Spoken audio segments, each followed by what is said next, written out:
어제 대리를 뛰는데 뒤에서 어떤 손님이 유튜브로 뭘 보고 있더라고요. 소리가 흘러나오다 보니 어쩔 수 없이 저도 뭐 라디오 마냥 들으면서 운전했고, 그리고 그 내용이 바로 전생에 관한 거였던 거죠. 불교 관련 뭐 그런 채널이었나 봐요. 내용은 대충 뻔한 거였죠. 내 주변에 있는 사람들은 보통 인연이 아니다. 전생에 다 어쩌고 저쩌고 있었던 것이다. 근데 그 중에서도 되게 인상적이었던 게 있었는데, 그게 뭐냐면 그 전생에 원수졌다라는 말 있잖아요. 보통 부부 사이가 안 좋을 때 나오는 말이죠. 뭐 이래저래 살다 보면 여기저기서 흔하게 듣던 표현이었는데, 근데 어제 한번 그걸 풀어서 얘기해 주니까 뭔가 되게 재밌었던 거예요. 왜냐면은 어제 전생 얘기하면서 그러더라고요. 부부 사이가 안 좋아서 이혼하는 경우도 있지만, 근데 죽어라 끝까지 사는 부부도 있잖아요. 그게 바로 전생에 엄청난 악연 혹은 빚 같은 게 있어서 그걸 갚아야 돼가지고 죽을 때까지 같이 살 수밖에 없는, 대충 그런 말을 하더라고요. 그 얘기를 듣는데 순간 어떤 생각이 들었냐면, 야, 진짜 너무 공평하다. 뿌린 대로 거둔다라는 거의 정수가 바로 이거구나 싶은 생각이 들었던 거죠. 왜냐면 진짜 얼마나 골 때리는 인과관계예요. 전생에서의 원수를 현생에서 부부로 만난다니. 혹은 뭐 부부가 아니더라도 부모 자식 간의 관계일 수도 있고, 아니면 형제 자매 이런 관계일 수도 있고, 아니면 또 평생 일해야 되는 직장인데 바로 직속 상사일 수도 있고, 약간 이런 꼬라지. 그래가지고 가장 소중하고 가까이 지내야 되는 관계인데, 근데 서로 사이가 더럽게 안 좋은 거죠. 그렇다고 끊어낼 수도 없는 상황이고, 아니 이런 경우는 끊을 수가 아예 없다고 하더라고요.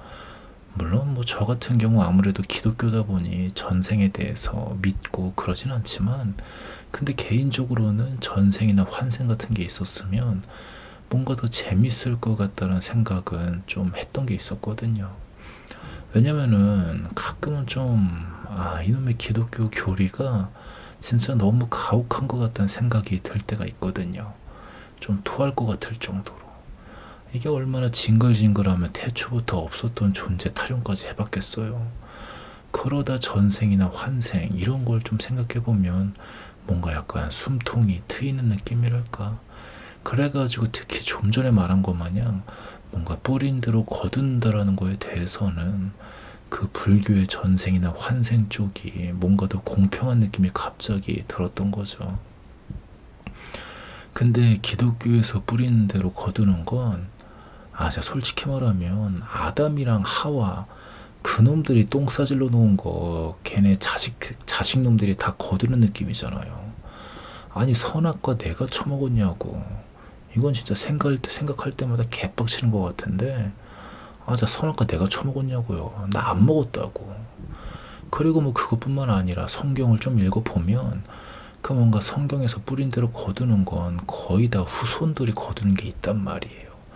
근데 불교에서의 전생이나 환생은 지가 똥 싸질러 놓은 거 지가 다시 태어나서 지가 거두잖아요. 그러다 보니 어제 갑자기 그런 거에 대한 얘기를 듣고 가만 따져보니까, 야 진짜 너무 공평하다 빌어먹을. 뿌린 대로 제대로 걷어버리네. 이러면서 약간 감탄 아닌 감탄이 나왔던 거죠. 하지만 그래도 기독교의 장점도 있어요. 아담이랑 하와가 똥 싸질러 놓은 거 내가 안 치워도 뭐 그 지저스 방패 그거 하나로 다 해결되는 게 있으니까요. 지저스가 치워주는 거죠, 어떻게 보면. 거기에 내가 싼 똥도 다 해결되는 것도 있고, 물론 뭐 이런 장점도 있는데, 근데 불교는 내가 싼 똥도 내가 다 치워야 되고, 게다가 다 못 치우면 다시 태어나서 치워야 된다고 하니, 이것도 가만 생각해보니까 겁나 골 때리네요. 그냥 전생에 감탄한 거 취소할래요. 다시 생각해보니까 기독교가 훨씬 더 좋네. 내가 싼 거 내가 안 치워도 되는 거잖아. 아담이랑 하와가 지네가 싼 거 지가 안 치웠듯이. 따지고 보니까 그러네요. 기독교의 똥은 남들이 치워주는 약간 좀 그런 느낌인가? 아, 남이 아니라 지저스가 다 치워주는 거지. 아무튼 그래가지고 뭐 그렇다고요.